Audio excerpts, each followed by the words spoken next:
अपर्णा चौहान जी विदिशा से। महाराज जी आपके चरणों में कोटि कोटि प्रणाम। महाराज जी कभी लगता है प्रभु जैसा रखेंगे वैसा ही रह लेंगे, लेकिन जब संत जन जरूरतमंदों की सेवा की बात आती है तो लगता है धन कमाना चाहिए, लेकिन महाराज जी प्रभु को पाना ही लक्ष्य है। महाराज जी मार्गदर्शन नहीं तो करें। प्रभु के पाने में धन कमाने में दोनों में क्या अंतर हो जाएगा? कुछ नहीं, कोई परेशानी नहीं। ऐसा तो नहीं कहा जा रहा कि प्रभु को पाने के लिए तुम धन कमाना बंद कर दो, ऐसा तो कभी उपदेश नहीं हुआ। आप जो कार्य कर रहे हैं उसमें धन मिलेगा, धन से आपके परिवार का पोषण होगा, ये आपकी भावना है जन समुदाय की सेवा करना, राष्ट्र सेवा करना, जो भी भावना है तो वो भावना प्रभु की भावना कर लीजिए। जन समुदाय के रूप में, परिवार के रूप में प्रभु हैं और उनकी सेवा के लिए इस शरीर से खूब मेहनत करेंगे, धन कमाएंगे धर्म पूर्वक और उनकी सेवा करेंगे और उसका फल होगा प्रभु के चरणों में प्रेम प्राप्त हो। सब कर मांग ही एक फल, राम चरण रति हो। जन सेवा, नौकरी पेशा, घर परिवार के सब कर मांग ही एक फल। हे हरि आपके चरण, हो गया काम। परेशानी कहाँ है? जब हम अपने भोग के लिए कोई वस्तु सोचते हैं वहां परेशानी है।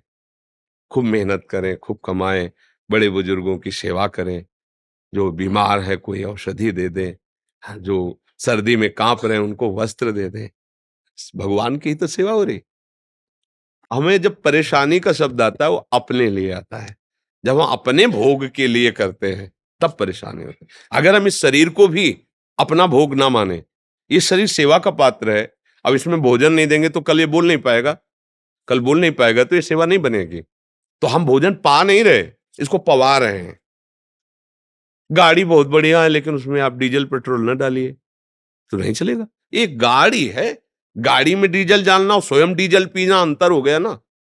तो ये हमारा शरीर गाड़ी है, अब इसको थोड़ा घी भी चाहिए, थोड़ा फल भी चाहिए, थोड़ा दूध चाहिए, रोटी दाल चाहिए, स्वस्थ है। अब आप समाज सेवा कीजिए, सबकी ये सवारी है आपकी। अब इसी को भोक्ता बन करके स्वीकार कीजिए। आज ये पाया कल वो पाएंगे, आज ये भोगा कल, इसे यही बंधन है।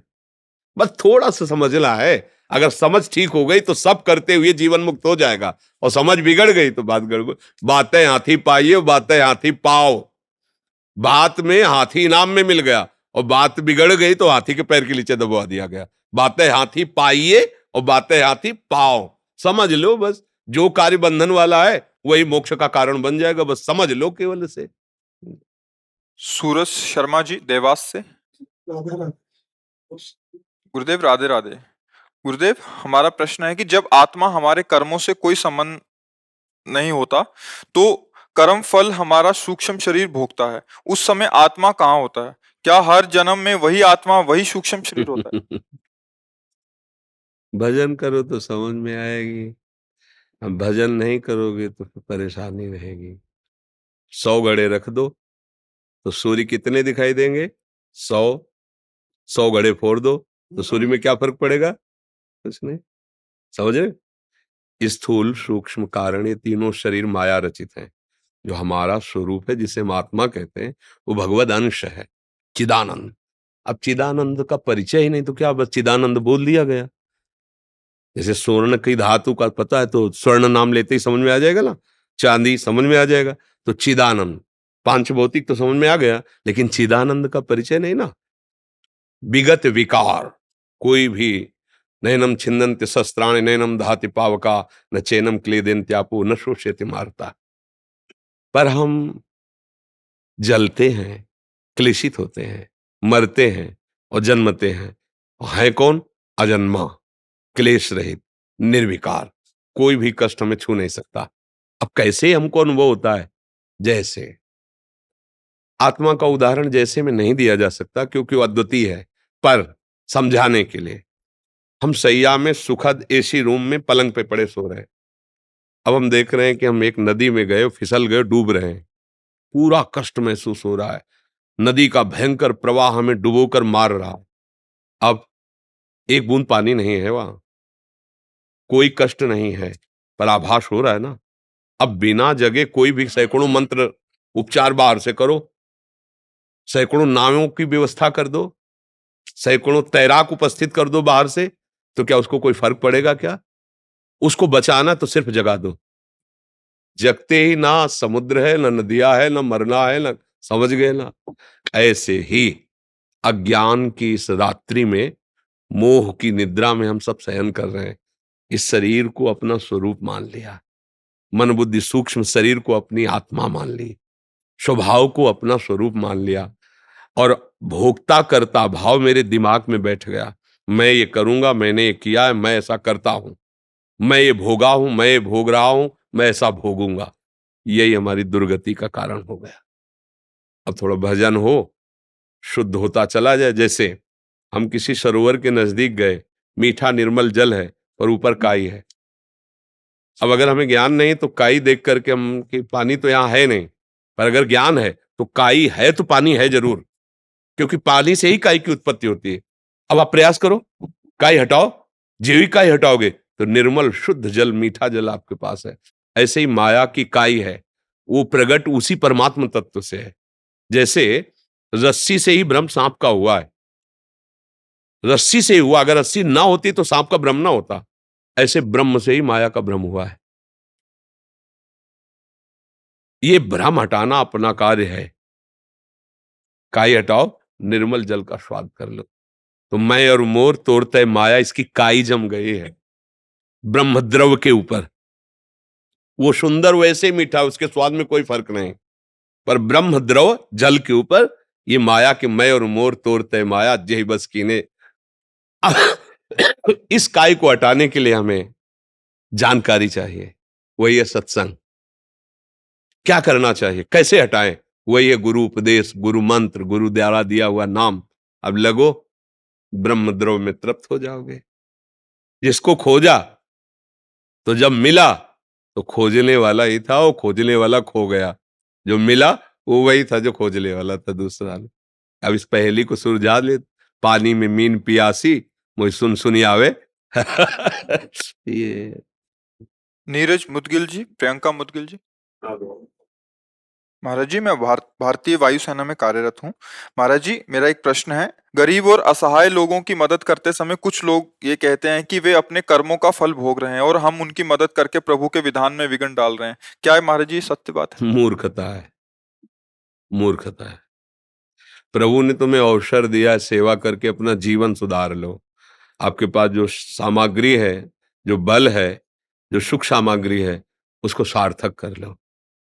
ऐसा नहीं कि कोई पानी में गिर के डूब रहा है तो तुम कह दो कि हाँ डूबने दो, नहीं तो भगवान के विधान में बाधा पड़ेगी। कूद पड़ो अपने प्राणों को न्यौछावर करके उसके बचाने के लिए। अगर ये विधान जैसा आप बोले, ऐसे विधान में तो घोर अपराध बन जाएगा। ऐसे माता पिता आगे पड़े पड़े रहने दो, क्योंकि फिर भगवान के विधान में हम बाधा क्यों पहुंचे? ये घोर मूर्खता, घोर मूर्खता है। यही तो मतलब बिना शास्त्र स्वाध्याय के, बिना भजन के बुद्धि थोड़ी पवित्र होती है। ऐसा नहीं है। हम प्राणपन से दूसरे को सुख पहुंचाने की चेष्टा करें, असफल रहे, फिर प्रारब्ध को बोल सकते हैं कि हमने तो पूरा प्रयास किया किसको बचा ले, हम नहीं बच पाया तो इसके प्रारब्ध में था, भगवान का विधान था। पर जो हमारा प्रयत्न हुआ वो हमारे मंगल के लिए निश्चित हो गया है। वो हमारे हमको बचा लेगा, वो हमारा मंगल कर देगा। ये बिल्कुल मूर्खता की बात है, बिल्कुल मूर्खता कि इसमें 1% भी विचारणीय विषय नहीं, पूरी मूर्खता की बात है। फिर तुम्हारे ऊपर कौन कृपा करेगा? तुम्हारे ऊपर फिर तुम भी तो अपने कर्मों का भोग भोगोगे। फिर न प्रभु देखेगा और न कोई विधान देखेगा। फिर ये बहुत मूर्खता की बात है। ऐसा नहीं, मन वचन कर्म से परहित सरिस धर्म नहीं भाई, पर पीड़ा सम नहीं अघमाई। दूसरे को हित करने के बराबर कोई बड़ा धर्म नहीं है। कोई भूखा है, कोई प्यासा है, कोई बीमार है, ऐसी परिस्थिति है। यही ऐसी परिस्थिति वाले जो है ना, जैसे एक्सीडेंट हुआ, कोई रोड में तड़प रहा है, और तुम्हारा जब अगली बार होगा तो तुम भी तड़पोगे, कोई पानी देने वाला नहीं मिलेगा, क्योंकि तुम ऐसे विचार वाले हो। ऐसा नहीं, गाड़ी रोकिए, हो सके तुरंत उनको गोद में उठाइए, अस्पताल ले जाइए, पैसा लगाइए। वो भगवान देख रहा है, वो जब हिसाब देगा ना तो आप वास्तविक धनी हो जाओगे, वास्तविक आनंद। ये नहीं देखना कि मैं इस पर पैसा क्यों लगाऊं। जैसे मेरा भाई हो, अगर वो दशा जो प्राप्त है सामने वाले कि मेरा भाई होता, मेरा बेटा होता, मेरे बहनोई होते, मेरा रिश्तेदार होता, तो हम क्या करते? कूद पड़ते। ऐसे ही कूद पड़ना चाहिए। जो होगा वो बाद में देखेंगे, पहले गोद में लेके इसको दुख निवारण के लिए हम वो पुलिस हमें करेगी क्या, ये हमें कुछ नहीं सोचना। हमें बिल्कुल धर्म में ये विचार नहीं होता, ये स्वार्थ बुद्धि वालों का उपदेश है, इसलिए ऐसे विचारों का त्याग कर देना चाहिए, सुनना ही नहीं चाहिए। मूढ़ लोग हैं, जैसे किसी को भूत चढ़ जाए ना, कुछ भी बोलता है, ऐसे ही भूत चढ़ा हुआ वचन है। जी। सुमित जोशी जी, गुरुदेव आपके चरणों में कोटि कोटि प्रणाम। गुरुदेव, जैसे नाम जप के बारे में कहा जाता है कि भाव कुभाव अनक आलसु हूँ, नाम जपत मंगल दिसि दसहूं, तो गुरु मंत्र जप करते समय हमसे मंत्राकार वृत्ति नहीं हो पाती एवं मन को गिनती अथवा समय में बांधकर ड्यूटी की तरह गुरु आज्ञा का निर्वाह किया हाँ, जाता है। इससे भी ठीक हो जाएगा। पहली यही प्रक्रिया है। पहले तो किसी का भी मन नहीं लगता, क्योंकि दुर्वासना स्फुरित होना, स्फुरित होकर संकल्प बनना, संकल्प के साथ क्रियाओं में उतर जाना, यही सब होता रहा है, तो उसका अभ्यास है। आप मंत्र जपोगे तो दुर्वासना स्फुरित होगी, वो संकल्प बनाने की चेष्टा करेगी, वो क्रिया जो भोग चुके हैं उसकी अंदर लालसा पैदा करेगी, उसका नाम तृष्णा है। तृष्णा आपको प्रेरित करेगी पुनः क्रिया करने के लिए, पुनः भोगने के लिए। सब विषय ही है, जो भागवती चिंतन में विरोधी भाव ना पैदा करे, ऐसे धर्मयुक्त शास्त्र सम्मत विषयों का सेवन करते हुए अन्य विषयों से उदासीन होते, ना बुरा माने ना अच्छा। जब मन फेंक रहा है शांत, और आप मंत्र जप रहे हैं, तो मंत्र सच्चिदानंदमय है। आप उसका जैसे जैसे जब बढ़ाते जाएंगे, वैसे वैसे वो सब नष्ट होता जाएगा। मंत्र से ही भाव प्रकट होता है। बोले भावपूर्वक मंत्र जपिए तो भाव कहाँ आएगा? मंत्र से ही भाव आएगा। जब मन निर्मल होने लगेगा तो भगवत भाव आने लगेगा, और जब मंत्राकार वृत्ति हो जाती, फिर तो आनंद की स्फूर्ति स्वाभाविक हो जाएगी। तो हमको ये प्रथम प्रक्रिया में बहुत ही सावधान रहना है, ना तो निराश होना है, ना हमें हारना है। क्योंकि मन हराने की कोशिश, बंद करो यार नाम, जब मन ही नहीं लग रहा है, बार बार भाग रहा है, नहीं नहीं, वो भाग इसीलिए रहा है आपको रोकने के लिए, पर आप चलते रहिए तो वो रुक जाएगा। मंत्र में बड़ी ताकत है। जब मंत्र के अधीन भगवान है, तो फिर मन और इंद्रियों को तो अधीन होना ही पड़ेगा। इसलिए धैर्य पूर्वक जप पर ध्यान दीजिए, और मन जो उद्दंडता कर रहा है वो तो जप ठीक कर लेगा, चाहे वो मंत्र का जप हो चाहे नाम जप का हो, दोनों प्रभावशाली हैं। मंत्र जप में थोड़ा पवित्रता का, और नाम जप में जैसी भी स्थिति में हो, समझ रहे ना? जी। अजय ऋषिकेश से, महाराज जी, संत कौन है? क्या विरक्त ही संत हो सकता है, गृहस्थ नहीं? विभीषण जी कौन थे? क्या कपड़ा पहने थे? राजमंत्री थे, रावण के छोटे भाई थे, और भगवान कह रहे तुम सरीखे संत प्रिय मोरे, धरऊ देह नहीं आन नहीं। वैसे सत्संग में तो विस्तृत रूप से इसका प्राय लगभग लगभग हो ही जाती चर्चा इसकी। संत वही है जो भगवान के चरणों का आश्रय लेकर निरंतर भजन करते हुए, सब में भगवत भाव रखते हुए सुख पहुंचाने की चेष्टा करे। वो कपड़ा काले पहने, पीले, नीले, लाल, धोती, कुर्ता, पैंट, शर्ट, कुछ भी पहने, वो संत है। जब भगवान श्री राम जी कह रहे तुम सारी के संत, और सबसे बड़े गुरुओं के गुरु महादेव जी हैं, देवाधिदेव महादेव जी।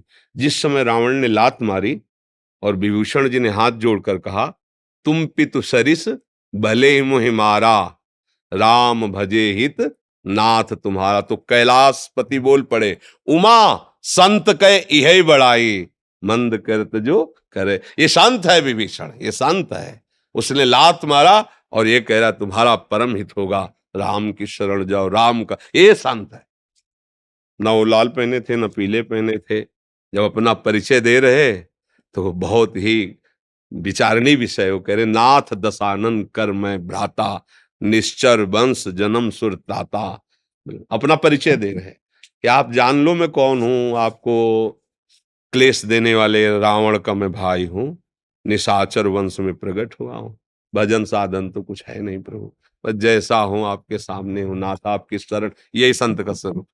कहीं भी गुणाभिमान नहीं है। भाई जी से हनुमान प्रसाद पोद्दार जी प्रेम में डूब गए। भाई जी को कौन संत नहीं मानता? भारत में या विदेश में कल्याण के द्वारा लाखों करोड़ों लोगों का कल्याण हुआ है।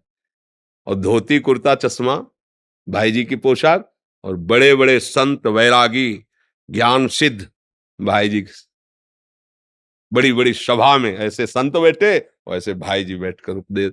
भैया संत का तात्पर्य है जिसका हृदय भगवदाकार हो गया है। अगर वेश है और भगवदाकार हृदय तो क्या कहना है, मानो स्वर्ण में सुगंध आ गई हो। और भेष है अंदर से उद्देश्य भगवत चिंतन भगवत प्राप्त, तो फिर कपट हो गया ना। और भेष नहीं है और भक्ति जाज्वल्यमान है तो वो संत है। उसके लिए जहां कहीं भी संतों तो संतों के लक्षण बताए गए हैं।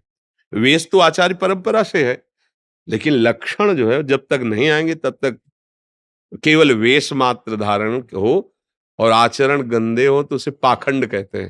नहीं कहते पाखंड, मतलब वेश है हंस का, वो आचरण है तो फिर वो पाखंड हो गया। तो इसलिए संत एक हृदय की स्थिति का नाम है। जैसे प्रधानमंत्री एक पद है, कोई भी भारतवासी कोई भी योग्यता प्राप्त करे तो उस पद पे बैठ सकता है, अधिकार है। ऐसे ही हम सब भगवान के बच्चे हैं। कोई भी साधना करो, जितेंद्रिय बनो, भगवान नाम जापक पवित्र आचरण करो, आप संत हो जाओगे, कोई भी हो। क्योंकि हम सब भगवान के बच्चे हैं। इसके लिए कोई ये थोड़ी कि इतना पढ़ा होना चाहिए, स्कूल में जन्मना चाहिए, गोरा होना चाहिए, काला होना चाहिए, ऐसा कुछ चले।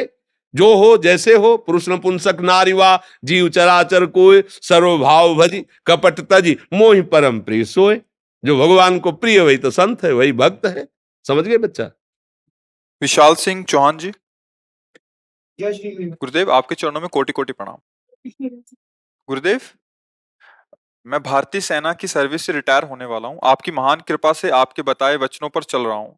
आपने मेरा जीवन बदल दिया। गुरुदेव, मेरा एक प्रश्न है। रूप ध्यान करते समय भगवान के श्री विग्रह जिनका हम प्रत्यक्ष में दर्शन किया है, उनका ध्यान बनता है। रूप ध्यान में और प्रवीणता कैसे प्राप्त करें?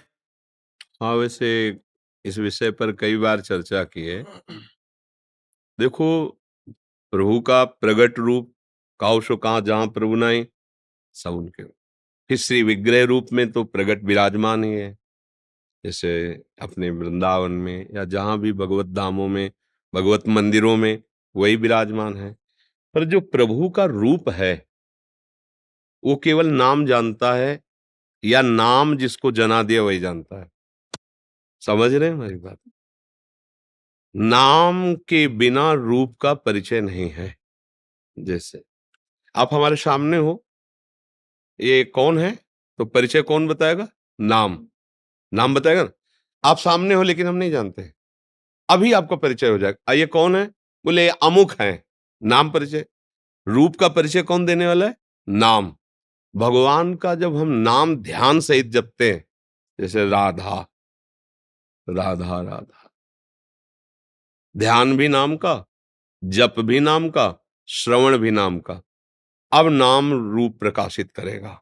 वो रूप जो न कभी देखा है, ना किसी अन्य साधना से देख सकते हैं, वो नाम प्रकाशित। जैसे जैसे रूप प्रकाशित होगा, फिर जो दशा आएगी उसे प्रेम कहते हैं। रूप छके घूमत रहे, तन को तनिक न भान, नारायण दृग जल बहै यह है प्रेम पहचान। अब ये रूप, या तो नाम को दुलार करो, इतना ध्यान नाम का, रा बड़ा की मात्रा धा, ये परा विद्या है, इसी में रूप प्रकाशित हो जाएगा। अब अगर ऐसा भाव नहीं बनता तो फिर किसी प्रभु के श्री विग्रह जो बहुत प्रिय लगता हो, जिसमें चित्त अपना राजी हो गया हो, उस श्री विग्रह के छवि रखो, थोड़ी थोड़ी देर में बार बार प्रगट में देखो, फिर वैसे भावना करो, श्री चरण ऐसे ऐसे ऐसे।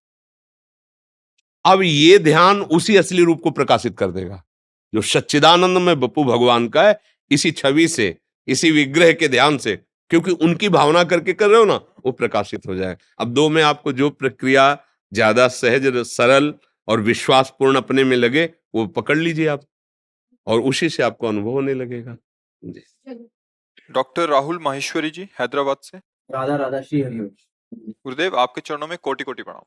गुरुदेव, क्या साधक को सूर्यास्त के बाद भोजन पाना ठीक रहेगा या ठीक होता है? पा सकते हैं। सूर्यास्त के समय ठीक नहीं, 2 घड़ी बाद, 48 मिनट बाद, जो जिस समय भगवान सूर्यास्त होने जा रहे हैं उस समय केवल भगवद स्मरण, भागवतिक कार्य, खान पान, शयन, मैथुन, स्वाध्याय, ये सब उस समय नहीं होता।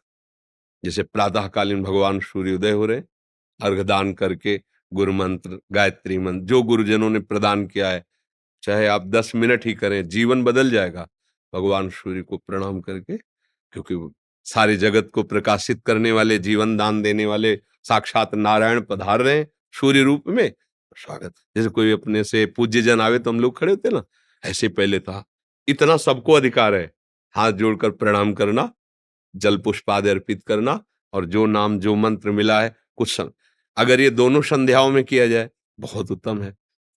भोजन की मध्याह्न समय में ठीक 12 बजे, ठीक संध्या के समय, ठीक शाम संध्या के समय, इस समय भोजन के लिए रोका गया है।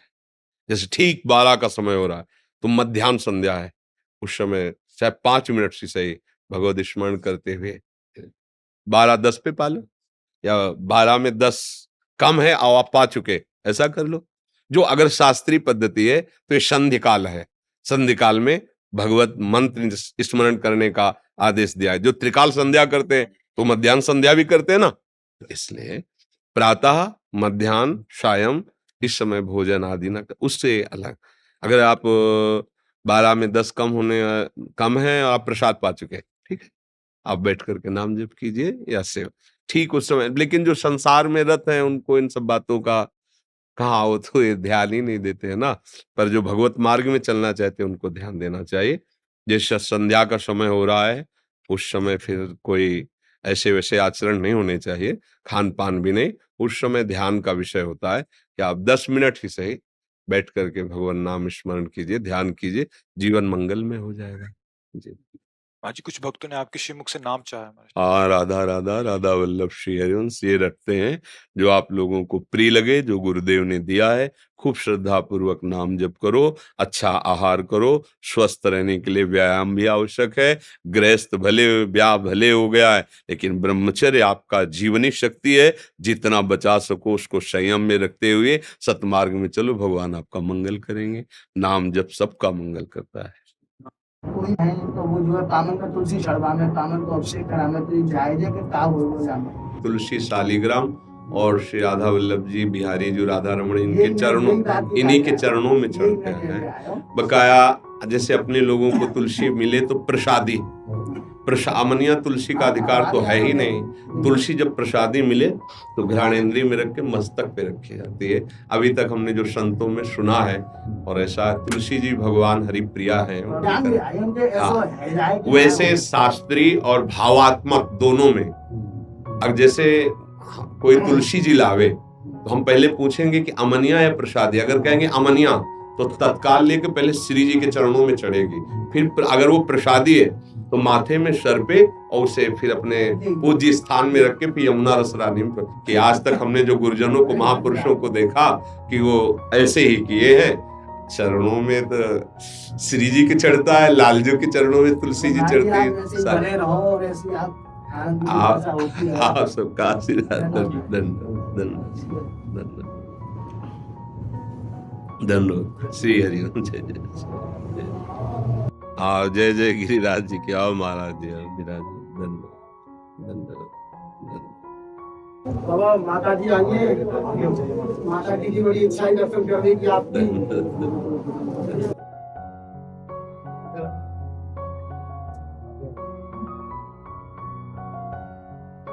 और आगे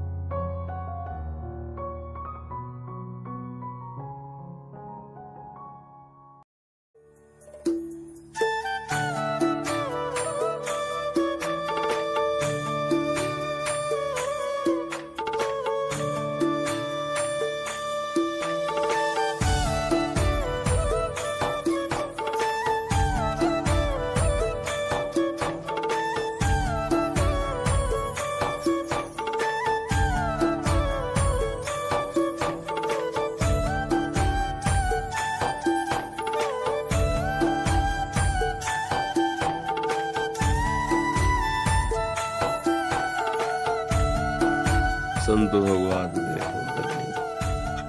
करुणा में संत भगवान को एक माला पहना दर्शन।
राधा राधा राधा राधा राधा